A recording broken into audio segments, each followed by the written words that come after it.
반갑습니다. 여러분들과 수학을 함께하는 정성모입니다. 2025학년도 대학 수학능력시험의 9월 모의평가를 응시하고 그 치열한 게임에서 열심히 문제를 풀고 성적을 좋은 성적을 받았던, 아니면 좀 다소 실망스러운 성적을 받았던 이 어려운 과정을 함께 하셨던 여러분들에게 응원과 격려의 말씀을 전합니다.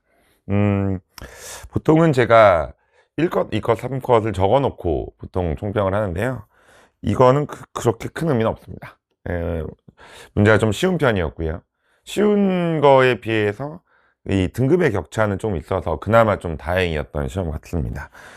전체적인 것들로 보시면요, 일단 좀 쉬웠습니다.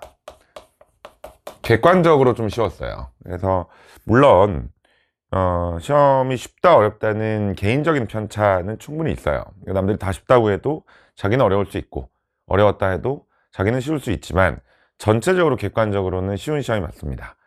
이것은 1컷이 증명을 하고 있죠.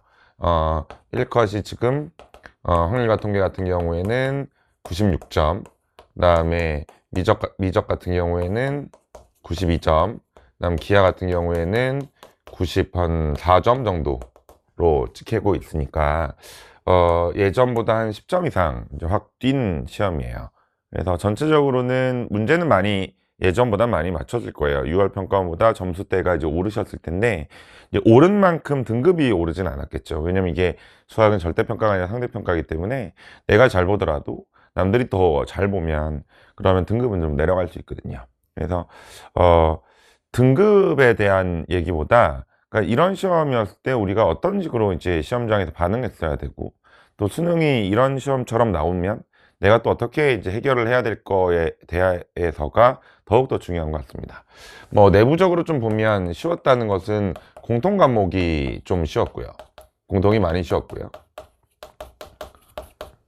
상대적으로 선택 과목은 그냥 조금 쉬웠다.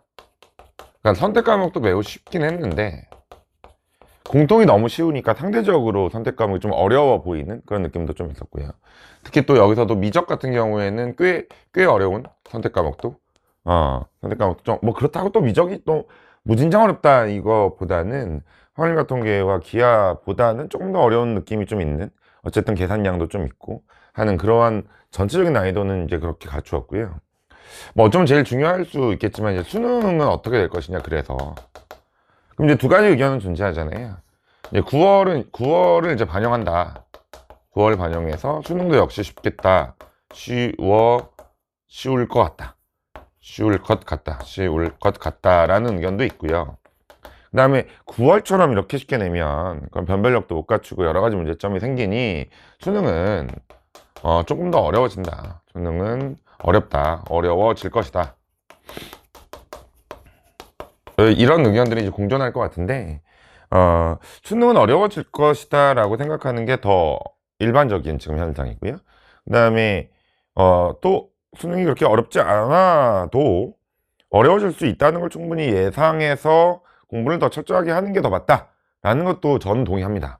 하지만 이 정도로 9월이 쉬웠다면 수능도 여전히 쉬울 가능성은 충분히 있습니다. 그 확률이 제가 볼 땐 더 크고요. 왜냐하면 이게 어느 정도여야죠. 그러니까 이게 9월 평가원이 그냥 6평보다 조금 쉬운 정도여야 이번엔 좀 살짝 쉽게 냈고 6월엔 좀 어렵게 냈으니 좀 이렇게 종합해서 어느 정도 어렵게 내겠다가 되지, 지금처럼 이제 9월 평가를 확 내려놓으면 거의 읽어서 한 10점 정도를 내려놓은 시험이고, 국어와 영어도 같이 좀 쉬운 상황에서라면 이 쉬운 수능의 기조를 이끌어 나갈 가능성이 커요. 그래서 뭐 이제 무조건 쉬우니 어려운 건 하나도 풀지 말고 그냥 공부를 덜 해도 내가 수능에서 잘 볼 수 있다라는 그런 생각을 갖는 게 아니라, 이렇게 쉬워졌을 때 내가 점수대를 확보하는 그런 전략에 대해서 여러분들이 좀 고민하는 게 더 현실적이지 않을까라는 생각을 좀 드립니다. 그 다음에 세 번째로 이제 안으로 내부를 들어가서 문제의 구조를 좀 보면 이건 좀 이렇게 적기는 좀 그렇지만 평가원은 항상 어떤 문제를 선도하고 있었어요. 그러니까 뭐 사설 모의고사가 이제 A로 나오면 이제 평가원은 A보다 내가 추구하는 건 B다. 현재 교육 과정에 맞고 공교육을 제대로 받은 친구들은 이런 공부를 해야 된다라는 것들을 그러니까 선도하는 그런 문제들이 있었어요. 그러니까 니네가 중요하다고 생각하는 거 그렇게 중요하지 않다. 니네가 안 중요하다고 생각하는 것도 교과 과정에서 굉장히 중요하다라는 어떤 지표들을 던지는 시험들이 평가원이었는데 이제 그런 것들은 크게 없었어요. 그래서 그냥 뭐 나올 만한 문항이 나오고 나올 문항이 나왔다. 그 다음에 특별함이 보이진 않았다. 특별함이 보이지 않았다. 라는 얘기는 현재 공부를 유지하라 이거야. 현재 공부 스타일을 유지해라. 그러니까 당연한 얘기지만 기본 개념에 충실해라. 특별하게 이상한 개념들 막 아이템적으로 훌륭해서 뭔가 이제 외우면 훨씬 빨리 풀고 교육과정은 없지만 이걸 이용하면 더 빨리 풀 수 있고 더 잘 풀 수 있는 그런 거 없다 이제. 정말 교과서에서 얘기하고 있는 것들을 충실하게 하면 다 맞출 수 있도록 노력하겠다. 기본 개념에 충실해라. 이건 이제 교과 개념에 대한 얘기였겠죠. 그 다음에 계산량은 충분히 있다. 계산량은 있다. 계산량은 높다. 그러니까 연산의 능력도 수학으로는 되게 중요한 능력치다. 이런 것들. 그 다음에 뭐 기출에서 다룬 테마라든가 기출 테마라든가 많이 이제 연구되고 있는 그런 테마들 그런 것들도 충실해라. 실체마에 충실해라. 라는 것. 그 다음에 실전 감각을 좀 익혀라. 결국 문제를 풀어야 되는 거니까 번호대에 너무 집착하지 말고 앞번호가 쉬울 수도 있고 앞번호가 어려울 수도 있고 뒷번호가 쉬울 수도 있고 뒷번호가 어려울 수도 있다. 이런 것들을 해라. 실전 감각을 익혀라. 그 다음에 편중하지 마라. 그러니까 늘 나오는 A가 있다고 해서 A만 하지 마라. B는 안 나온다 생각했지만 B도 나오지 않냐. 7년 만에 8년 만에 나오지 않냐. 뭐 확률과통계에서 이항포와 정규분포의 관계는 제가 뭐 구원 모의고사나 구원 특강이나 이런 데서 계속 강조했던 내용인데 이게 근래 한 10년 동안 거의 안 나왔거든요. 근데 그런 것이 그냥 다시 나옵니다. 그래서 우리가 늘 나오겠다라고 생각했던 것들 안 내고 그 다음에 학생들이 공부를 안 해놨던 부분 그런 부분도 매우 많이 출제하고 있다라는 것들. 그 다음에 수학 상하나 뭐 도형이라든가 이런 것들 되게 강조했던 게 6월이라면 또 그런 건 또 이렇게 살짝 좀 이렇게 살짝 내려놓고 또 수원2 선택 과목에 또 집중하는 그런 시험일 수도 있었기 때문에 이게 그러니까 나올 문항이 나왔다. 그리고 나올 수 있는 건 낸다. 내겠다. 안 나온다고 생각하지 마라. 특별함은 보이지 않지만 그래도 평가원은 평가원스럽게 뭔가를 계속 얘기하고 있습니다. 이런 것들을 우리가 받아들인 다음에 공부를 하시면 되는 거죠. 물론 또 구체적으로 또 하나만 얘기하면 이런 거죠. 그러니까 준킬러가 너무 빡빡했잖아요. 예전에는 막 9번 10번부터 너무 어려웠는데 준킬러의 난이도도 내려놨잖아요. 좀 내려놨잖아요. 그래서 괜찮다. 수학을 좀 힘들어하고 좀 못하고 하더라도 예전에는 뭐 8번까지만 풀고 9번부터는 거의 못 풀었는데 킬러는 당연히 어려운 문제는 당연히 못 풀고 중간 난이도도 예전에 풀 수 있었던 게 어려워서 못 풀었는데 이번엔 중킬러 문항도 난이도를 내려놨잖아요. 그러니까 여러분들이 4점짜리 시작인 9번도 옛날엔 9번부터 막 힘들었는데 이제는 9번, 10번, 11번이 뭐 4점짜리 같지 않은 그냥 앞부분에 있는 3점짜리랑 비슷한 난이도. 그래서 충분히 내가 공부를 하면 맞출 수 있는 문항은 늘어나는 겁니다. 그래서 어쩌면 그냥 쉽다. 내가 점수대가 많이 오르지 않았다. 내가 등급은 떨어졌다. 그게 아니라 그래 나도 조금만 공부하면 이제 풀 수 있는 문제 충분히 있다. 어차피 아주 어려운 문제는 나도 틀리고 얘도 틀리지 않냐. 아무리 쉬워도 1등급까지 100점 아니잖아요. 그럼 한두 개 틀린다는 거예요. 아무리 잘하는 애들도. 아니 미적 같은 경우는 2개 틀려도 1등급 나오니까.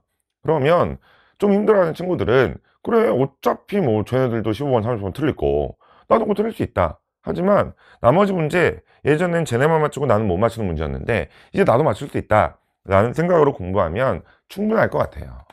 그래서 예전보다는 아마 해설을 할 때 제가 특별하게 많이 풀진 않을 것 같아요. 왜냐면 늘 나왔던 것들이고 충분히 여러분들이 해설을 안 들으셔도 해결할 수 있는 문항들이 더 많았으니까. 하지만 제가 이제 풀어드리는 문제는 여러분들이 꼭 좀 보시고 이것들을 어떻게 처리해야지 앞으로 수능에 나왔을 때 내가 공부할 수 있는지, 이런 것들만 좀 생각하시면 될 것 같아요. 지금부터 공부는 이렇게 돼야 될 것 같습니다.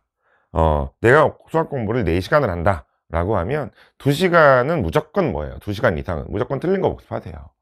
틀린 거 많잖아요. 여러분 3월 모의고사에 틀린 거 있죠. 6월 모의고사에서도 틀린 거 있죠. 이번에도 틀린 거 있죠.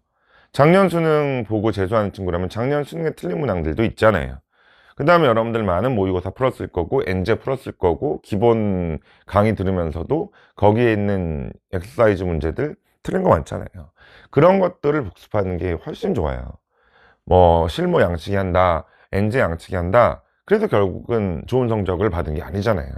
틀린 거는 늘 계속 틀리고 있고 맞추는 것만 계속 맞추고 있잖아요.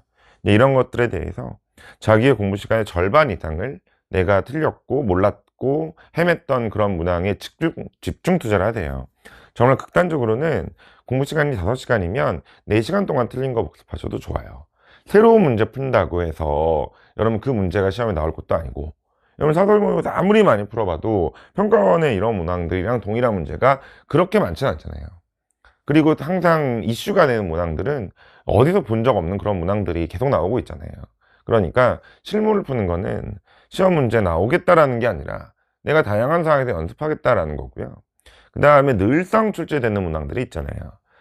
EBS 연계교재 당연히 푸셔야죠. 기출문제 당연히 푸셔야죠. 여러분 틀린 거 당연히 복습해야죠. 이게 너무 당연한 거잖아요. 뭔가 특별함을 가지고 이 총평을 들으면서 정성무가 어떤 얘기를 하는지 들어보겠다, 제가 엄청나게 중요한 얘기를 해주겠구나, 그래 저렇게만 하면 무조건 담아낼 수 있겠다, 그런 건 없잖아요. 지금 피디님도 이 얘기를 들으시면서 그래 다 맞는 말 같은데 다 뻔한 소리 아니냐, 늘상 똑같은 선생님들이 똑같은 말 하는 거 아니냐. 그러니까 왜 인간 강사들의 그 수십 명의 인간 강사들이 왜 또 똑같은 말을 하겠냐고요. 결국 그걸로 정해져 있다니까요. 공부를 잘하는 방법, 성적을 올리는 방법은 그냥 하나야. 그거 하나. 그걸 다 똑같은 사람들이 얘기하는 거고, 그 얘기를 듣고 열심히 똑같이 하는 사람이 전체 수험생의 4%밖에 안 된다고요. 100명한테 얘기하면 딱 4명만 그걸 해요. 그러니까 그들이 1등급을 갖는 거예요. 나머지 96명은 그렇게 하지 못하기 때문에, 너무 뻔한 얘기인데 그 얘기를 듣고 그 뻔한 스토리로 이어가지 못하기 때문에 2등급, 3등급, 4등급, 5등급이 된다고 생각하시면 됩니다. 공부요 별거 없어요. 여러분 9월 평가원이 엄청난 것 같죠? 인생 살면서 이게 엄청난 이슈 같죠? 이거 못 보면 진짜 망하는 것 같고, 그 다음에 이거 잘 보면 진짜 뭐 세상 모든 걸 다 가진 것 같죠? 몇 년 지나 보세요. 아니 몇 년까지도 필요 없어요. 한 1, 2주만 지나가 보세요. 그냥 내 긴 인생에 그냥 어떤 아주 짧은 하나의 이벤트예요. 다 까먹습니다. 그 다음에 원래대로 공부하게 돼요. 그래요. 그 시간을 줄이는 게 나아요. 일주일 동안 헤매다가 공부 시작하는 것보다 그래 어제 시험 봤으니 망했다 나 뭐 어떡하겠니, 공부하면 되겠지 뭐 라고 빨리 돌아오는 사람이 훨씬 더 큰 것을 얻어냅니다. 공부라는 거요 별거 없습니다. 사실 지금은요 시간이 정해져 있잖아요. 얼마 안 남았잖아요. 2달 좀 더 남았나요? 이 2달 동안 엄청난 걸 바꿀 수 있다는 기대를 하지 마세요. 60일 만에 갑자기 5등급 1등급이 된다? 1등급이 갑자기 7등급이 된다? 그런 일 없습니다. 그러려면 진작 그랬겠죠. 아니 20년 동안 안 그러던 게 갑자기 2달 만에 모든 게 바뀌어지는 그런 상황들은 연출되지 않습니다. 그렇기 때문에 여러분들은 정말로 그냥 하던 대로 그냥 하시면 돼요. 하던 대로 하시되 뭔가 조금의 공부 방법을 바꾼다면 내가 공부하는 거에 굉장히 많은 부분을 내가 틀렸던 문항, 내가 몰랐던 문항, 여기에 집중하겠다. 새로운 문제를 푸는 게 아니라 여기에 집중하겠다. 등급별로 좀 나눠서 얘기하면 상위권 친구들은, 아주 잘한 친구들, 이번에 1등급 나왔고 90 몇 점 맞은 친구들은 아무것도 바꾸지 마세요. 아무것도. 먹는 것도 바꾸지 마시고, 입는 것도 바꾸지 마시고, 가는 것도 바꾸지 마시고, 학원도 바꾸지 마시고, 강의도 바꾸지 마시고, 교재도 바꾸지 마시고. 왜? 니네가 지금까지 그렇게 해왔기 때문에 잘한 거야. 여태까지 그걸 했기 때문에 잘한 거라고. 근데 왜 바꿔? 그냥 하던 대로 하세요. 아무 생각 없이 그냥 하시면 됩니다. 그 다음에 이제 중간 등급 친구들 2, 3등급 맞아가지고 내가 고민해, 왜 성적이 이렇게 안 오를까, 떨어지진 않는데 왜 계속 그대로일까, 남들은 막 30점씩 올라가지고 1등급이 됐는데 나는 6평 때 65점 맞고, 그 다음 이번에 쉽다고 했는데 겨우 한 7점 올라가지고 한 72점 맞아가지고 등급은 그대로거나 등급이 떨어지거나, 이런 친구들은 똑같아요. 그대로 하세요. 올라갑니다. 올라가요. 그게 아직은 아닌 것 뿐이에요. 물도 100도씩 끓잖아요. 지금 99도인 거예요. 조금만 버티시면 돼요. 조금만. 그 다음에 4등급이다, 5등급이다 이런 친구들은 자, 이제 아무것도 하지 마시고 그냥 차라리 그냥 여태까지 여러분들이 풀었던 문제에 틀린 것만 복습하시고, 만약에 더 할 거면 구원특강, 다른 거 하지 마시고 구원특강, 그냥 구원 모의고사 그거 2개만 다 하세요. 그것만 해도 무수히 많이 틀릴 겁니다. 무수히 많이 틀릴 거예요. 그럼 그 틀린 거에 대한 복습만 해도 여러분 시간 다 갈 겁니다. 그것만 해도 돼요. 그러니까 4, 5등급 친구들은 다른 거 하려고 하지 말고 딱 한 권의 책이라도 완벽하게 끝내시는 게 좋습니다. 여러 권 하지 마시고요. 여러 문제집 풀지 마시고 딱 하나만 딱 잡고, 이게 구원특강이면 구원특강, 구원 모의고사면 구원 모의고사, 딱 그거 하나 가지고 한 2달 동안 내가 이 한 권의 책은 정말 씹어먹는다 라는 자세로 끝내시면, 그게 여러분들 10권의 책을 10번 보는 것보다 한 권의 책을 10번 본 게 훨씬 좋겠습니다. 10권의 책을 한 번 보는 것보다 한 권의 책을 10번 보는 게 훨씬 중요하다라는 생각을 가지고, 나 그냥 오늘 이 한 권 끝내고 수능 보겠다라는 생각으로 공부한다면 충분히 의미 있는 결과를 얻지 않을까 싶습니다. 많은 문제를 풀 건 아니지만 한 문제 풀어보시면서, 이런 문제를 내가 왜 틀렸을까? 이런 문제가 실제 수능에 나오면 난 어떤 반응을 해야 될까라는 거 정리하시기 바랍니다. 달라진 거 아무것도 없고요. 여러분들 수능은 아직 시작도 안 했습니다. 여러분들 지금의 한 이벤트를 그냥 내가 한 번 더 나태해진 나의 모습을 좀 더 강하게 만들고, 내가 열심히 공부해야겠다, 틀린 문항 많이 봐야겠다, 부족한 거 채우겠다라는 그런 의지와 그런 각오를 하게 만든 어떤 좋은 시험이었다라고 생각하시고 앞으로 최선을 다해서 공부하시고, 저도 여러분들을 위해 돕겠습니다. 해설 강의 때 뵙겠습니다.